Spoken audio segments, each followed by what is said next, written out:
Hey, how's it going? Paul here from the Rusted Pixel. In this tutorial, I'm going to show you how to set up a camera with forced perspective to give your scene a very exaggerated look. Next, we'll animate that camera with simple keys to give it a striking feel. But first, let's roll credits.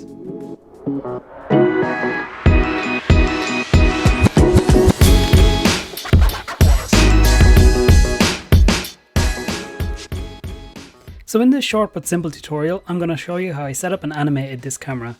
This piece is from a personal project and I really wanted the viewer's attention to be drawn onto the badge. So I set the car, the scene and the camera in a way to draw the viewer's attention. The scene is laid out in a way to force the perspective. It draws together in the background like a tunnel. So with that being said, let's jump into cinema. So here we are in cinema and I'm just going to press play. So up here in the object manager, here's my camera and it's just using a simple vibrate tag. And I'm just using an amplitude of 5 with a frequency of 0.2 with regular pulse turned on. And it's just literally animating back and forth. In the final version, I clipped off some of these frames. I wanted it to kind of spring back a bit quicker, but I kind of rendered out as far as I liked and then I cut away what I didn't need. But yeah, it's just a simple vibrate tag kind of doing the movement for the camera. If I just pause this for a second, and come out.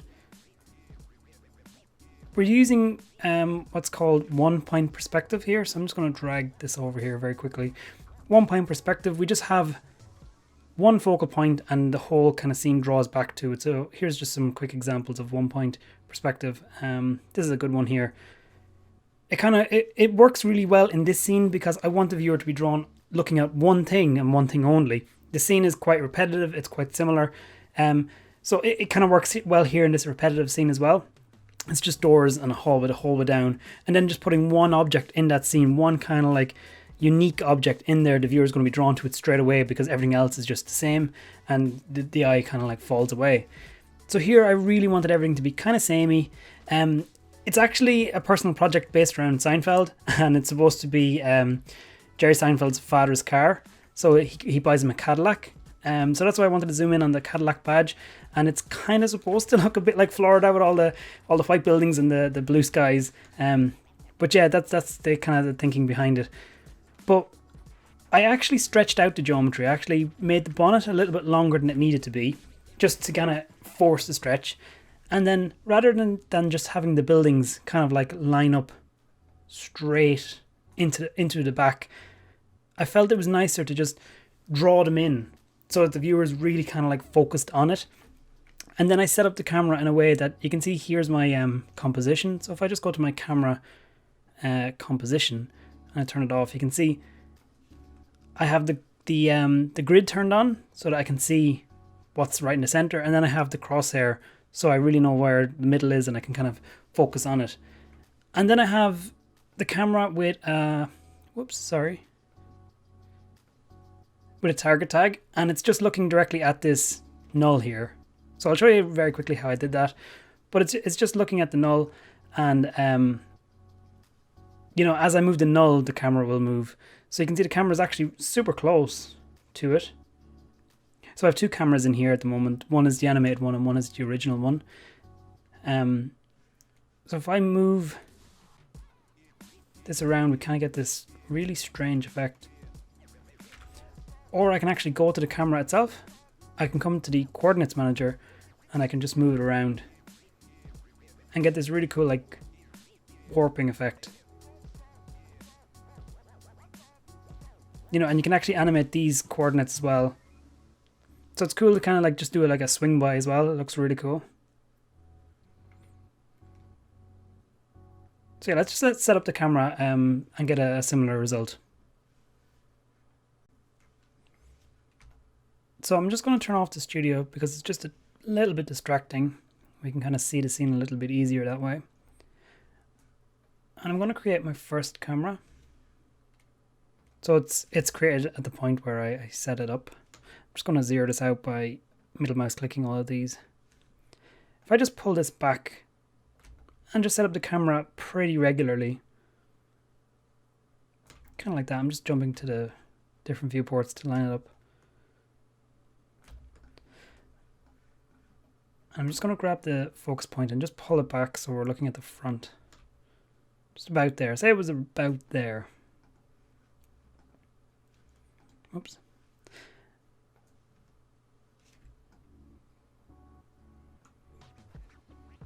So we're just trying to focus on the badge for now. So the focal length of this camera is set to 36 and the sensor size is also set to 36.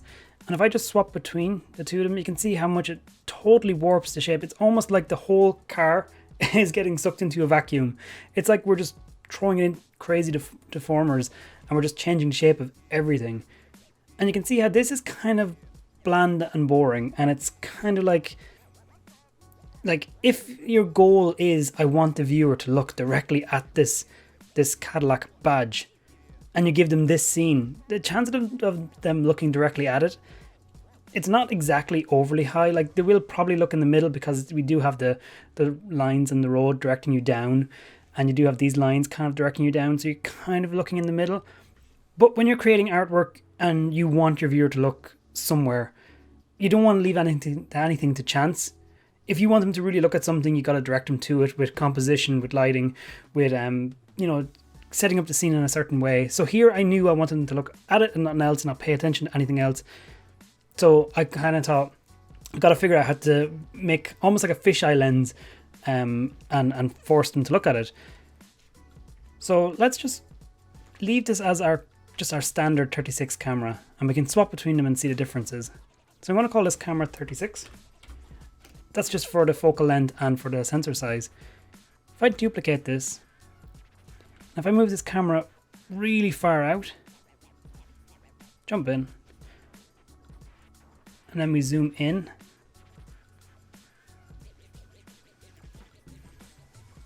you can see the scene is almost like squaring off. Now I'm going to hide some of these cameras, they're just getting a little bit awkward. This one.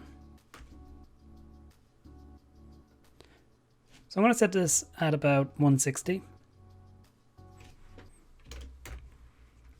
Just so I have a number to name this one. Oops. And you can see the huge difference you're getting between, this is just our original camera, just a standard camera being created.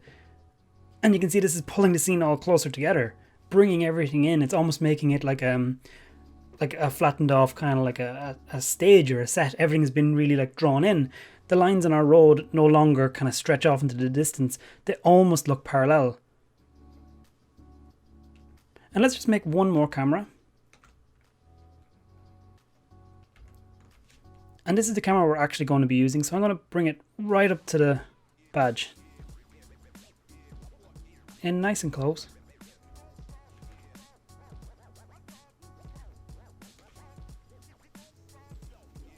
Oh, we're too close here. I'm going to turn on my grid and my crosshair just so I can see things. So we're at 160 at the moment with the focal length. If I just pull that back to about 36 where we were originally, we're getting a little bit of a change. But let's bring it way, way down. Like super far down. How about 4? Now we'll need to move the camera in. Look at that crazy stretch we're getting now. So 4 feels a bit too extreme. Maybe 8. And now that windshield is pushed way back and the shapes of the buildings are all changing. It's probably a touch too extreme still. Let's just go with 12. Just so we can see some of the details in the background. I'm pretty happy with that. So this focal is 12. I'm just going to rename this as 12.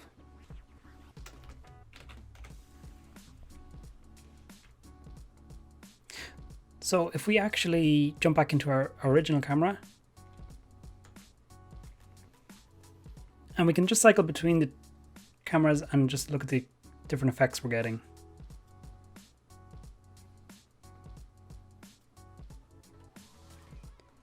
So that's just to show you the difference in how much it changes your scene and how much it changes your composition.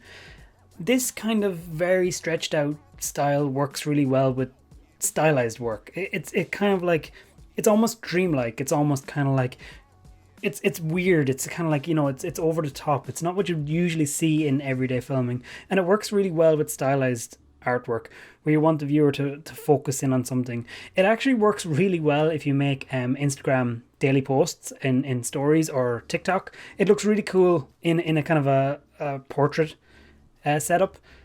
So if you want to kind of maybe keep that in mind, but it's good to have one object focused on and then keep the rest of the scene bare and plain, so the viewer doesn't have too much to focus on while the camera animation is going kind of back and forth or whatever you decide to do.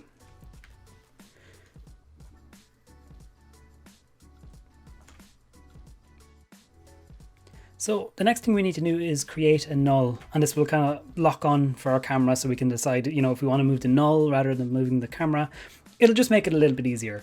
So what I'm going to do is I'm going to grab this piece of geometry. This is the thing I want. And I'm just going to Alt-G to create another null. And that's pretty much created exactly where I want it. So I'm just going to pull it out. That's exactly where I want my null, maybe just a little bit more forward. I'm going to rename this as camera null. I'm going to delete these cameras, they're just going to get a little bit confusing. So this is the one we're working with, this is the kind of the stretched out focus one. I'm going to right click tags and I'm going to add a target tag. And the target it has to use is the logo cam null. So let's just jump back into our camera to see how that looks. And now when we move the null around, we're able to move the camera.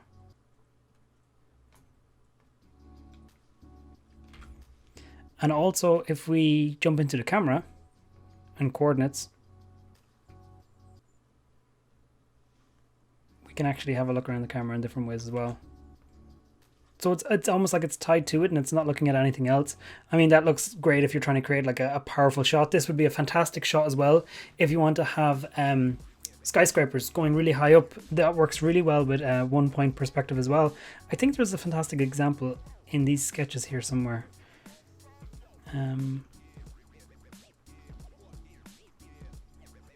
Yeah, here. I mean, like, these work really well as 1 point perspective as well. Here's one where it's actually looking down into buildings. That's a great idea as well. Here it is. So if you wanted to kind of like force that idea of looking up at buildings stretching really high up into the sky, you want to give that idea of power and strength. That might be something kind of to consider as well. Okay, moving on. I'm going to apply a very simple vibrate tag right here. Now you want to be kind of careful with the vibrate tag.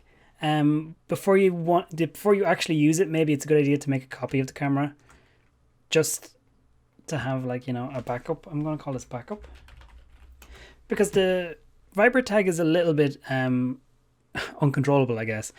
If you turn on too many of these settings, it can really throw your camera off, and it's always good to, rather than have to go back through a lot of buttons and settings, it's good to have a backup copy in case things go wrong. So let's just set things up here. So I'm going to turn on the position.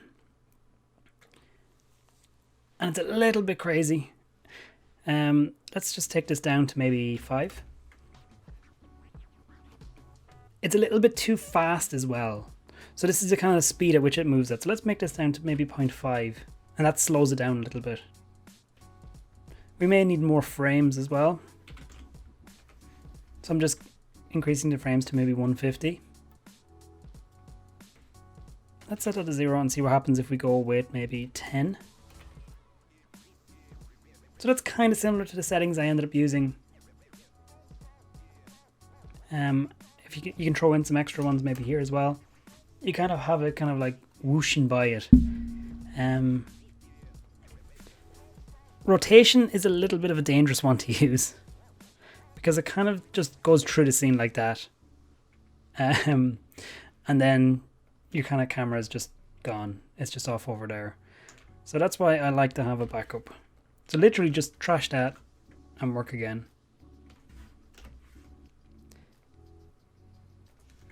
So I'll have position I think I'll go with 5.2. Of course, you can play with settings to whatever you want to kind of achieve. I'm going to turn on regular pulse. So if we just let this play, maybe that's not enough of an effect. Let's just go with 25 just to really push it so you can see it. If we turn on regular pulse, it's going to keep doing the same movement back and forth. So it's back and forth. That's too extreme. I don't really want the viewer to see underneath the car, so no.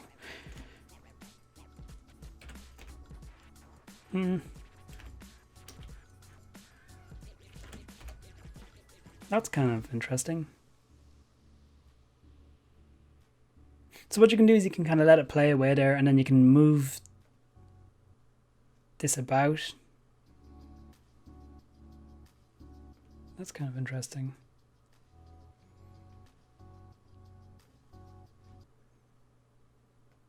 Can move the camera up and down as well. Whoops. Bit too much.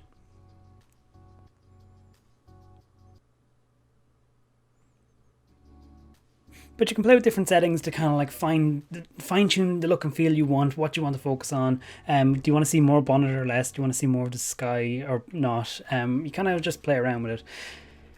The next thing we have to move on to is I rendered this out in Octane, and there's one other setting that I came across. I mean, like when I was building this, I really wanted the camera to be focused on the badge. So I knew that using this kind of fisheye lens was a good way, this kind of forced perspective. But another thing I really wanted to use was depth of field, because I knew by blurring out the background, it would stop the viewer from looking too far down the scene and it would really draw your attention in. I knew when I was crafting this or when I was thinking about how I wanted to lay it out, depth of field would play a big part. So I'm going to attach a camera tag. And I'm going to set the f-stop to maybe 6. And I'm just going to grab the live viewer and dock it here. I'm going to close down this panel here. Ooh, I turned off my studio, so. So what's happening here is And this kind of happens in the render. Let's see if it doesn't on the first frame. So yeah, it's still a little bit out of focus. Let's just turn on our camera.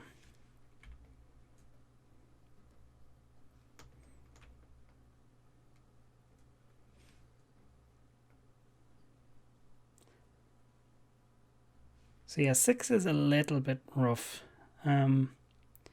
So if you actually uncheck this autofocus, you get a little bit clearer of an image. As it's rendering, I think 6 is a bit too harsh, maybe.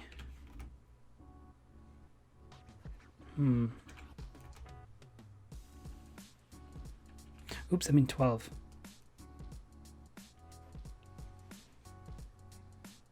So again, it depends on the look and the feel you're going for. But as it's rendering out, be sure to uncheck autofocus, because as it's rendering out frames, the first few could come out nice and clear and the Cadillac logo will stay in focus, and then it'll start to kind of like calculate and guess what, you know, is in focus now, and it might miss it, and some of these frames might end up blurred.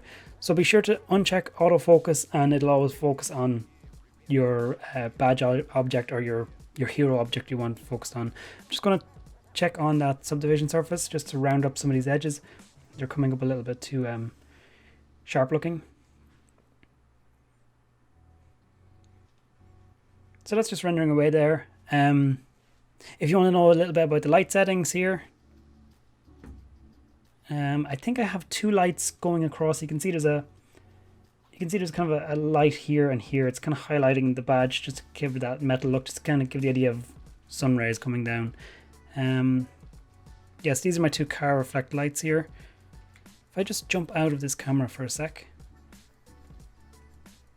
so you can see there's this light's right here.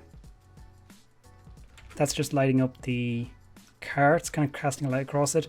And then there's another one on the badge. Oh no, this one's on the car. Sorry, this one's on the badge. So if I turn that one off, yeah, you lose that kind of like light falling across it. and it kind of like doesn't feel like a piece to be focused on anymore. It's still in focus, but it's just like a nice bit of light coming across. It feels like it's in shadow. So by putting on these lights, you kind of have a nicer light cast across it. So everything in this scene is really, really kind of like paying it forward. It's all doing its job to get the viewer to look at the badge. So it's 1 point perspective. I made sure to not kind of go too high above the windscreen as well. Then we have the camera kind of focused in on it and nothing else. And then we're using depth of field, and then we're drawing in the scene. We've laid out the scene in a certain way. It's not like, all just stretched out. It pulls in. It's perfect. It's kind of like on purpose drawn in. It's kind of pulled in back here to kind of give that effect. And then the actual geometry of the car is stretched out a bit. It doesn't look it, but you can kind of like grab this whole bonnet and drag it all forward. Let me just pause this. Oops, I'm in pause. Going through it again. And I'm going to turn off this subdiv and grab that car.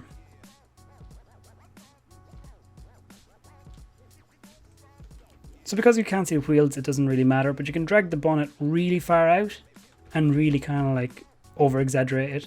It's going to select everything in that car. Or you can pull everything away. It's almost like, one of those crazy like 80s cartoons like Roger Rabbit or something where it's overly done. If I hit render on that.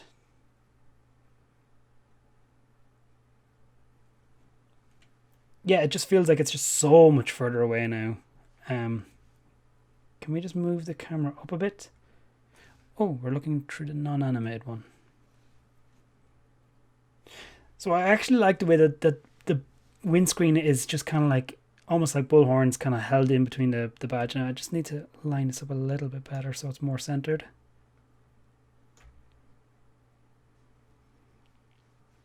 There, that's actually quite nice. So you will have to play around with the render settings again. We're kind of like losing focus here a bit.